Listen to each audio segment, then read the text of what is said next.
The night air over Blackthorn Ridge was cold and sharp, carrying the scent of pine and burning torches. Hundreds of wolves from every corner of the kingdom had gathered in the great courtyard, their eyes fixed on the stone platform where the mating ceremony was about to begin. Silver banners hung from the trees, and the moon above was full and bright, watching over the packs as it always did on this sacred night. Elena Marsh stood at the edge of the platform, her hands trembling slightly at her sides. She was not like the other women who had come before her. She wore a simple gray dress, plain and unadorned, and her hair was tied back in a modest braid. She was a healer, not a noble, and she had spent her life mixing herbs and tending wounds in the small healing house at the edge of the territory. She had never expected to stand before the entire kingdom. She had never expected to be anyone's mate. But 3 nights ago, when Alpha King Draven Ashford had passed close to her during a border patrol, she had felt it. The pull, the warmth spreading through her chest, the invisible thread connecting her soul to his.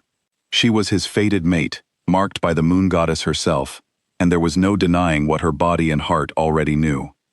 Draven stood across from her now, tall and broad-shouldered, dressed in a black coat, lined with silver thread that marked his rank as king.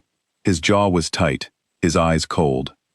He did not look at her the way a man looks at someone he is meant to spend his life with. He looked at her the way one might look at an unwelcome guest. The elder wolf who presided over the ceremony raised his hands and began the ancient words, calling on the moon goddess to bless the union.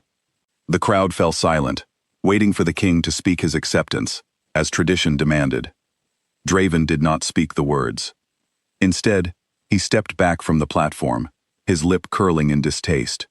A murmur rippled through the crowd, confusion turning quickly into shock. "I will not accept her," Draven said, his voice carrying easily across the courtyard. "Look at her. She is nothing, a healer from a lesser pack, with no title, no strength, no beauty worth speaking of. I am the Alpha King. My mate must stand beside me as an equal, not trail behind me like a servant."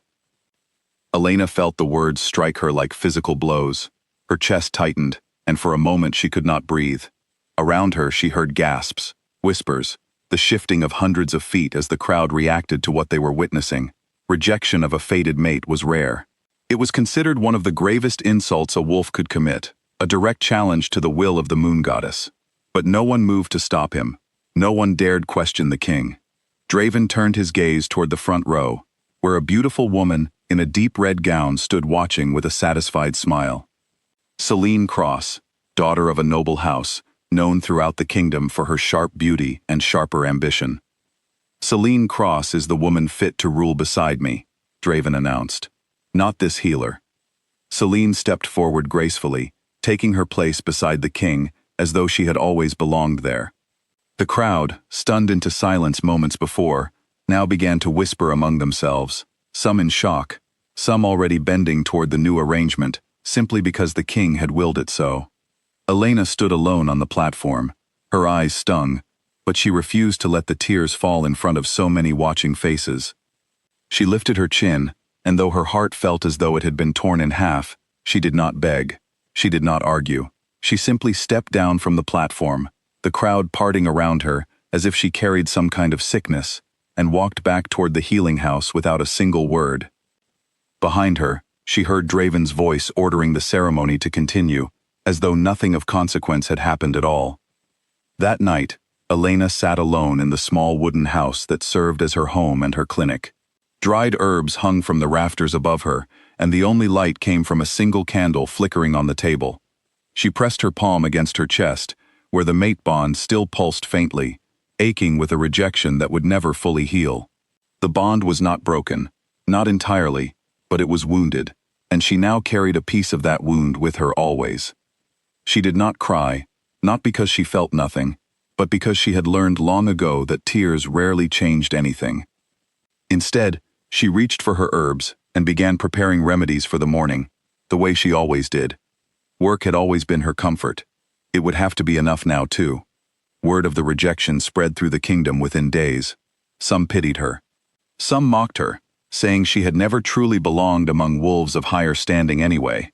A few elders, the oldest and wisest among the packs, spoke in hushed, worried tones about what Draven had done. To reject a fated mate was to reject the moon goddess's judgment. It was not something that had ever gone unanswered. Elena heard the whispers, but she did not let them change her.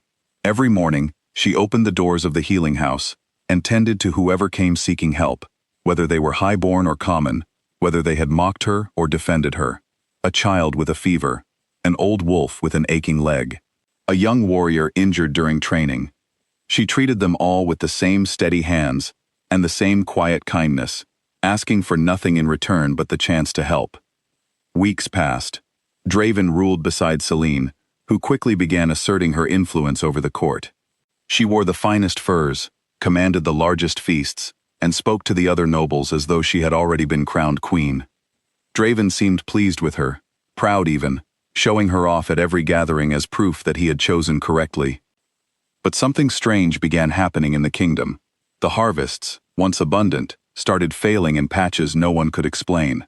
Wolves who trained under the king's warriors reported feeling weaker after long runs, as though the strength that once came easily to them was slipping away. Even Draven himself, though he told no one, had begun to notice that his own alpha power did not surge the way it once did. He dismissed it as exhaustion, as stress from ruling, refusing to consider that anything greater might be happening.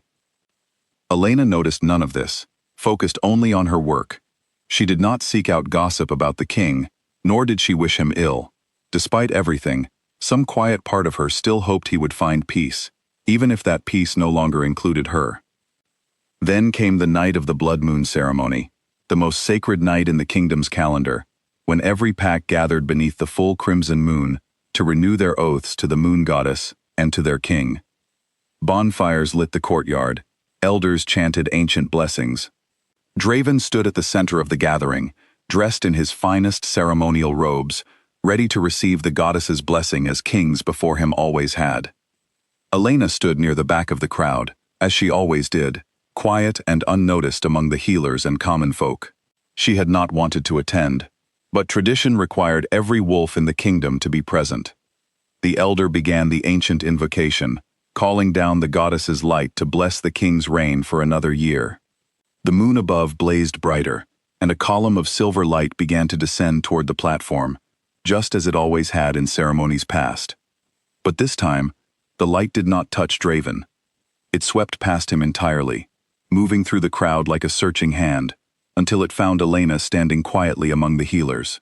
Before she could understand what was happening, the light wrapped around her, lifting her gently off the ground, her simple gray dress transforming into something woven of moonlight and silver thread. Gasps and cries rose from the crowd as everyone turned to stare. A figure began to form within the light beside her, tall and radiant, with eyes like liquid starlight, and hair that seemed to move like flowing water even without wind. The moon goddess Lyra had come, not as a distant blessing, but standing before them all in physical form for the first time in generations. The courtyard fell utterly silent. Even Draven, standing frozen on the platform, could not speak. "For centuries," Lyra said, her voice both soft and powerful, echoing across the courtyard without needing to be raised, "I have watched over this kingdom, choosing mates not for beauty or title, but for the balance they bring to those who lead." Elena Marsh was chosen for Draven Ashford because his heart, though capable of strength, had grown proud and blind. She was meant to remind him what true worth looks like. Draven's face had gone pale. "I did not know," he began, his voice unsteady for the first time anyone could remember. "You did not wish to know," Lyra corrected gently but firmly. "You looked at her and saw someone beneath you, when in truth, her lineage traces back to the very first healers blessed by my hand, generations before your throne existed. Her gift was never loud or boastful, but it was never lesser." The goddess turned her gaze toward Selene, who had gone rigid with fear near the platform.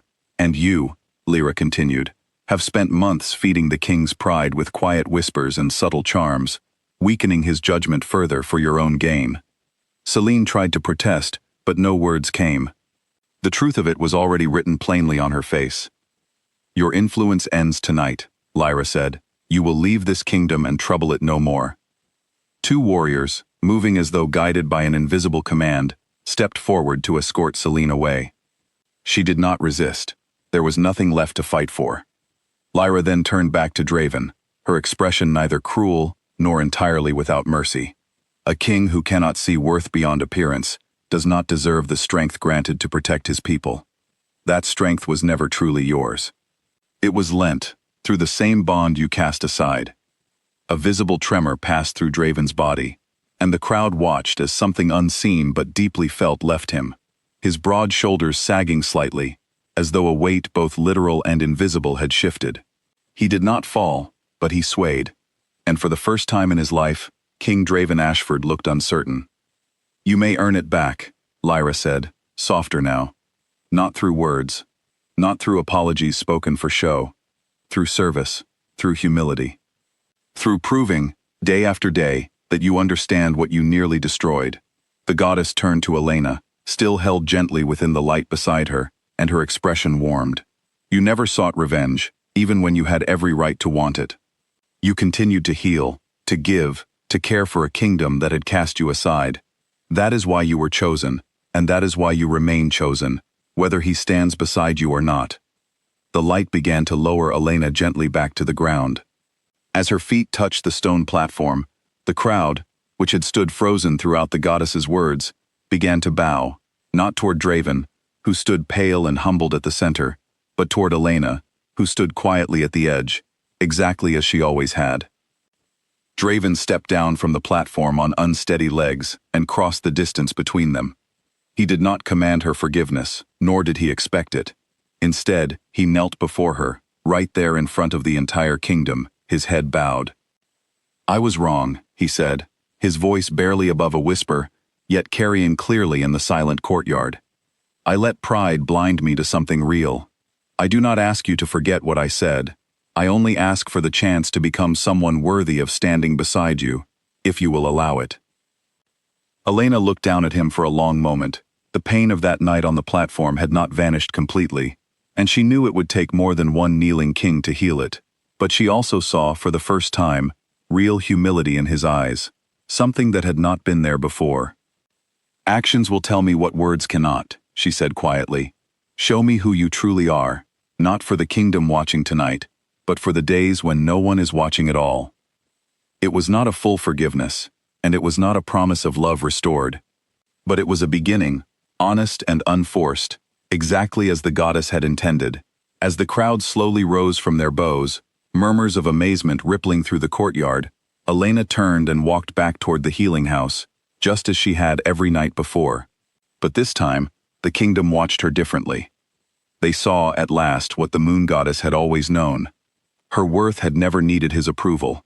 It had simply been waiting, patiently, to be seen.